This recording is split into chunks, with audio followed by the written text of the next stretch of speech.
की थी, तो आप सभी को पता है, सर ने पढ़ाया ही है आप सबको कि वो कौन था, तो वो था बाबर। इसका सही उत्तर हो जाएगा बाबर। बाबर ने क्या किया था, मुगल वंश की स्थापना की थी। और बाबर रहने वाला कहाँ का था, तो मध्य एशिया का रहने वाला था। वहां से ही उठ के आया और भारत में आके फाइनली जो लास्ट में जो शासक चल रहा था, दिल्ली सल्तनत, आपने लास्ट टॉपिक पढ़ा होगा अपना, क्या, दिल्ली सल्तनत, ये अपना आपने लास्ट टॉपिक पढ़ा होगा। और इसमें एक लास्ट वंश था जिसका नाम था लोधी वंश। और इस लोधी वंश का जो अंतिम शासक था जिसको बाबर ने हराया था, उसका नाम था क्या, इब्राहिम लोधी। और इसको हराया और यहाँ पर बाबर आ जाते हैं, मुगल वंश की स्थापना करते हैं। और ये युद्ध होता है 1526 का, काय का युद्ध, तो पानीपत का प्रथम युद्ध। इसके बाद हम लोग देखते हैं अगला प्रश्न। सर आपको अगला प्रश्न पढ़ के सुना रहे हैं। बिल्कुल सही कहा सर, मगर और इसके बारे में जानकारी कलेक्ट कर लेते हैं। जैसा कि आप लोग जानते हो कि बाबर का जन्म कब होता है, तो जन्म की बात करेंगे तो बेटा 14 फरवरी को 1483 ईस्वी को होता है। इसका जन्म कब होता है, तो याद रखना 14 फरवरी 1483 वैलेंटाइन डे। हाँ, वैलेंटाइन डे, बिल्कुल बिल्कुल सही कहा आपने। वैलेंटाइन डे के दिन इसका जन्म यार के दिवस में झगड़ा होगा। बता दें कि इसका जिसने जो बादशाह की उपाधि जो है इसने कब धारण की थी, तो 1507 ईस्वी में। 1507 ईस्वी में बहुत ही कम अवस्था में, बेटा बहुत ही कम अवस्था में इसने बादशाह की उपाधि धारण की थी। बादशाह की उपाधि धारण करने वाला ये पहला व्यक्ति था। बादशाह कह लीजिए या पादशाह कह लीजिए।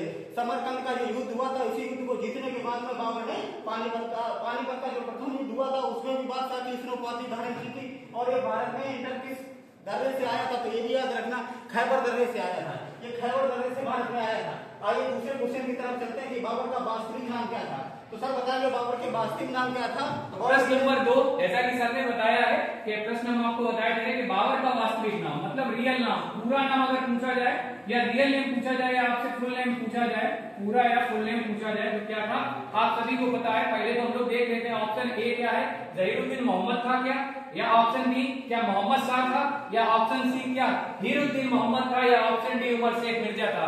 मतलब इसमें क्या विकल्प सही होगा, तो आप सभी लोग जल्दी से कमेंट बॉक्स में इसका उत्तर दीजिएगा। बाकी हम तो आपके लिए इसी वजह से खड़े हैं दो लोग, और इसका सही उत्तर हो जाएगा जहीरुद्दीन मोहम्मद बाबर। ये इसका पूरा नाम था। मिलते हैं अपने अगले क्वेश्चन में। सर आपको बताएंगे बाबर का पिताजी का नाम नहीं बता देते हैं, क्योंकि बादशाह होगा जिसके लिए होगा, मेरे लिए बादशाह नहीं होगा, क्योंकि ये बादशाह व्यक्ति बादशाह वहां का होगा, मगर हमारे लिए बादशाह नहीं था, क्योंकि इसने जो बहुत ऐसे कृत्य किए थे जिसके लिए ये जाना जाता था। ठीक है, तो देखें इसका बाबर का जो इसके पिताजी का नाम था बेटा, इसकी जो मूल उपाधि थी वो मिर्जा थी। इसकी जो मूल उपाधि थी, ये इसकी मूल उपाधि मिर्जा थी। पिताजी का नाम था उमर शेख मिर्जा। इसके पिताजी का क्या नाम था, तो उमर शेख मिर्जा था।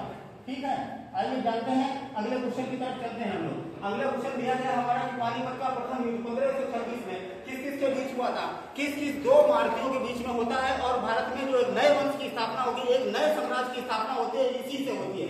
तो आप लोगों के आंसर बीच में दिए गए हैं। पहला दिया गया है बाबर और इब्राहिम के बीच में होता है, और दूसरा दिया गया बाबर और राणा सांगा के बीच में होता है। तीसरा दिया गया है बाबर और आलम लोधी के बीच में होता है, और चौथा दिया गया है बाबर और बलख खान लोधी के बीच में होता है। तो आप लोग बता सकते हैं कि इसमें कौन सा होगा जो पानीपत के प्रथम युद्ध में 1526 में लड़ा जाता है। कमेंट बॉक्स में इसका आप लोग जल्दी से उत्तर दीजिए, हम आपका इंतजार कर रहे हैं। वैसे जो इसका सही उत्तर होने वाला है पानीपत का प्रथम युद्ध, जो कि 1526, अभी हमने प्रश्न नंबर 1 में आपको इसका उत्तर बताया ही था। वो क्या था, बाबर और इब्राहिम लोधी के मध्य में। और ये लोधी वंश का क्या होता है, तो अंतिम जो बोल सकते हो जो सुल्तान होता है वो होता है कौन, इब्राहिम लोधी। बढ़ते हैं सर से। एक मिनट सर, एक और जान लेते हैं कि इसका जो बाबर का जो युद्ध बाबर और इब्राहिम लोधी के बीच में होता है, दिल्ली सल्तनत का एक पहला शासक था, पहला और अंतिम शासक था, जिसने वीर यानी कि युद्ध स्तर पर ही इसकी मृत्यु होती है। युद्ध स्तर पर मरने वाला पहला ऐसा शासक था और अंतिम ऐसा शासक था जो युद्ध स्तर पर ही मारा था। यानी कि पानीपत का प्रथम, पानीपत बेटा कहाँ पर है, पानीपत हरियाणा में। जितने भी युद्ध होते हैं, जितने भी लड़ाइयाँ होती है, सबके सब कहाँ होती हैं, सबकी सब पानीपत में होते हैं। पानीपत में ये ना जगह मिलती है यार, कुरुक्षेत्र वाला हरियाणा वाला क्षेत्र, यहाँ पर तराइन का युद्ध हुआ, ये सारे युद्ध कहाँ पर होते हैं, पानीपत में ही होते हैं। अच्छा, जगह भी वहीं पे मिलती है। पानीपत का युद्ध पानीपत में ही क्यों हुआ, तो ये भी प्रश्न हो सकता है। तो पानीपत का युद्ध पानीपत में इसलिए हुआ क्योंकि दिल्ली बिल्कुल पास थी और सत्ता का केंद्र होती है दिल्ली, और दिल्ली के पास में सबसे बड़ा मैदानी भाग था जहां पर युद्ध हो सकता था। इस वजह से उसके पास में ही पड़ता है, दिल्ली से लगा हुआ एरिया है पानीपत, लेकिन ये आता है किस राज्य में, तो HR मतलब हरियाणा में आता है। इस वजह से जो भी सेनाएं आती थी वहां, यहाँ जो बाहर की सेनाएं आती थी वो वहां इकट्ठा होती थी, और जो यहाँ पर शासन कर रहे होते थे वहां पर करते थे युद्ध, और जो जीतता था वो तुरंत दिल्ली पे क्या हो जाता था, दिल्ली पर अपनी सत्ता बना लेता था। मिलते हैं अपने अगले प्रश्न में, सर बताएंगे आपको। चलो देखिएगा, खानवा का युद्ध। एक बेटा ये खानवा का युद्ध बहुत इंपॉर्टेंट युद्ध होता है। खानवा का युद्ध 1527 ईस्वी में किस के मध्य होता है, और किन दो व्यक्तियों के बीच, किन दो शासकों के बीच में होता है खानवा का युद्ध। खानवा कहाँ पड़ता है, तो खानवा आप लोग जानते हैं, खानवा कहाँ पड़ता है, भरतपुर में पड़ता है। भरतपुर में खानवा पड़ता है, और ये बाबर और इब्राहिम लोधी के बीच में होता है। क्या बाबर और बैरम खां के बीच में होता है, क्या अकबर, बाबर और राणा सांगा के बीच में होता है, या इनमें से कोई नहीं? आप कमेंट करके बता सकते हैं कि इनमें से कौन ऑप्शन सही होगा। क्या बाबर और इब्राहिम लोधी है, क्या बाबर और बैरम खां है, क्या बाबर और राणा सांगा है?